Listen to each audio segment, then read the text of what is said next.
女人身无分文，却在餐厅点了10个人饭量的晚餐。邻桌的光头大叔看了也是自叹不如，可他却满不在乎，转眼间就将食物一扫而光，随后拿出事先准备好的钥匙插进洗手间的门锁，打开门后里面却变成了灯光绚丽的服装店，不需要任何思索，因为随便拿起一套都是国际大品牌。换好衣服后，他还不忘跟后面的海报炫耀一下。临走前，女人把钥匙随意插进一扇门锁，这次她来到名贵珠宝的展厅，站在最贵的钻石项链面前，不用考虑经济的问题，只要是自己喜欢的，那就是一个字，随便拿。伴随着警报响起，女人利用钥匙前往她的下一站。我想不用我多说，大家也能猜到，女人拥有一把可任意穿梭的传送钥匙。不过这次与以往不同的是，她来到了失火坍塌的废墟中，寻找另一把拥有奇特魔法的钥匙。可她还是来晚了一步。原来拥有火种钥匙的马克猜到女人会来找他，提前就用钥匙插入胸口自焚了。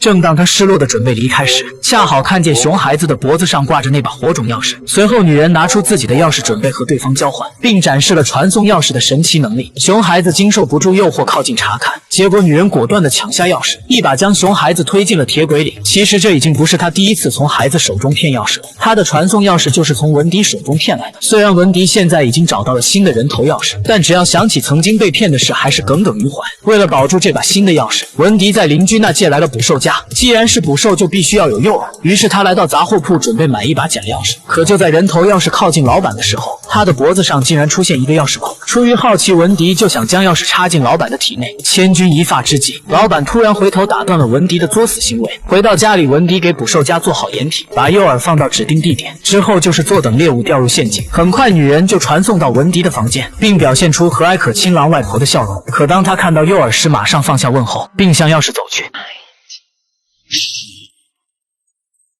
幸运的是机关触发了，可不幸的是受伤的只是玩具小熊。失去耐心的女人掐住文迪的脖子，威胁他，如果再找不到新的钥匙，就让警察叔叔给你抓走。等女人走后，文迪更急切地想知道新发现的人头钥匙到底有什么奇效。